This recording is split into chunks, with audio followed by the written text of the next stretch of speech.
And the imagery that I want to share with you is one that will help you understand the larger concept of Surah Al-Asr. Imagine with me that you are drowning. And you are unconscious. Two things. You're drowning and you're unconscious.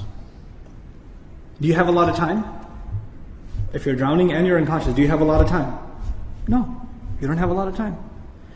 Which means your time is running out. And you know in Arabic, what word is used for when time is running out? The word for that is al-asr. And asr literally means time that is running out. It's the last part of the day when the day is running out. It's time of asr prayer. Okay, asr literally comes from asir, juice that is squeezed out, time that's being squeezed out of your hands. Asr al-thawba even it's used. That you take a cloth that is drenched in water, and when you squish it like this, all the water comes out. Asra as a verb is used like that, right? To squeeze it out. So Allah talks about this time. You're drowning, you're unconscious, your time's running out. What's the first thing you need to do to be able to survive if you're in that position? If you hope to survive, what's the first thing you're going to need? What do you think? Wake up. That's the first thing you're going to need. If you're unconscious, then you're finished. The very first condition has to be you have to wake up. And even if you were in the most wonderful dream, and in your dream you were enjoying the greatest success, you're driving a Ferrari down, they have these car commercials with the hills and the highways on the side, the water on the other side, right? You're in one of those cars, the top's been dropped off, and you're just cruising along the highway, enjoying life. That's your dream. But when you wake up, what do you realize? You're drowning. You're underwater. That's the first condition. You have to wake up. Once you do wake up, you say, oh man, this is a nasty reality and I was enjoying such a good dream. I should go back to sleep. If you do that, what kind of person would you be? Insane. You'd be insane. Or someone at least who has no courage to accept reality. Because they found reality to be very difficult, they decided they're going to put themselves back to sleep even though they woke up. Does this person, if he drowned, can he blame anybody else? The one who woke up and went back to sleep? You think? Someone who never woke up, maybe, right? But the one who woke up said, this is not good. And they went back to sleep. They have no one to blame but who? Themselves. They have no one to blame but themselves. Now, let's imagine that they did wake up. What do you have to do next? Oh, it's pretty bad, I'm drowning. Even if you don't know how to swim, will you not use every muscle in your body to make certain kinds of motions to go towards the surface? Wouldn't you do that? And you will make certain kinds of motions that make you go further down, and certain kinds of motions that will make you go up. And once you discover which ones help you go up, you will only do those, right? You will do those. In other words, the first thing was you have to wake up. The second was you have to swim. You have to do something to try to get to the surface. When you got to the surface, you gasped for air, and you got pulled back down. You got pulled back down. And you know who you got pulled back down? You won't believe this. There's a chain around your foot, and your relative, your cousin, is sleeping, and he dragged you down. And now you're drowning because of your sleeping cousin. What do you have to do now? You got to wake him up. And you're not even waking him up because you want to save him. Who are you waking him up for? Maybe you want to save him, maybe. Maybe you don't even like your cousin, I don't know, right? But what's the point? The point is you're trying to wake him up because if you don't wake him up, who's also going to drown? You yourself. So you wake him up and he says, man, I was driving a Ferrari, you woke me up for no reason, I'm going back to sleep. Forget you. Can you just say, okay, well I didn't like you anyway, suit yourself? Can't do that. If he goes to sleep again, what are you going to do?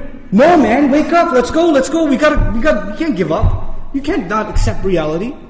And you have to keep trying to wake him up until he finally says, okay, fine, what do we do? He says, you say to him, let's swim together. Both of you come up together. The third time, you both get pulled down by your grandmother, by your aunt, by your neighbor, by your son, by your daughter. Does the process continue? The process continue? There's a 4-part process to this people surviving. The first was they had to wake up themselves. Then they had to try to swim. Then they had to tell other people that they're tied to, this is the truth. Let's go. And even if they got tired and one of them said, man, I can't do this anymore. We've been doing this now over and over again.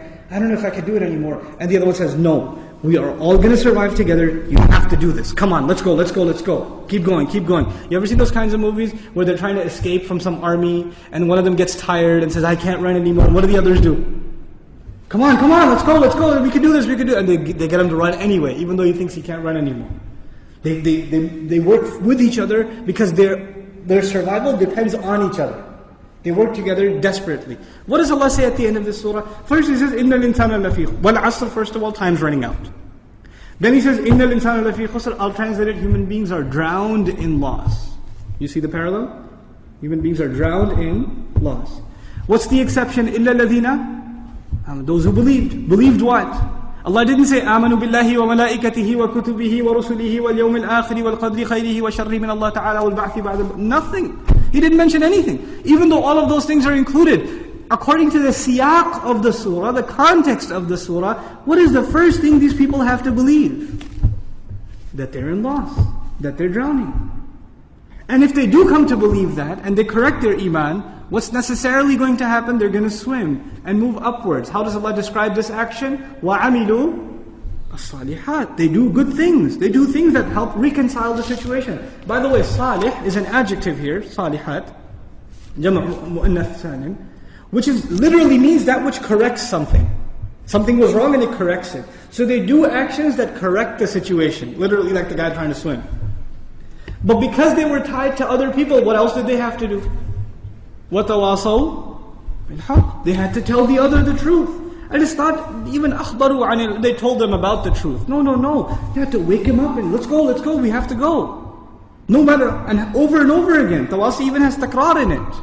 It has repetition. Over and over again they said, this is the truth, this is the truth, this is the truth. You know why? Because the people you're trying to save, even if you wake them up temporarily for 20 minutes, 30 minutes during a khutbah, guess what happens when the khutbah is done? They go back to sleep. They start drowning again. So what do you have to do? You have to go and wake them up again. Then they get sleepy again. Then you got to wake them up again. This is tawasi bil haqq. And you might get tired of doing it. You might become impatient. So Allah also adds, وَتَوَاصَوْا بِالصَّبْرِ. You got to keep doing it. Sabr means consistency, constancy, perseverance, patience. You got to remain on point. You got to keep doing this. Because your survival depends on it. In the end, if you do all of these things but you have no patience, and you give up, you drown too. So even if you had iman, and you had good deeds, and you told people about the truth, but you didn't have sabr, you still drowned. So how many conditions do you have to fulfill to survive? All four. All four conditions are required. They're critical and they're necessary. Which is why there's a wa in between them. You see the logical progression from iman to amilu salihat, to tawasaw bil haqq, to tawasaw bil sabr, beautifully articulated in this surah.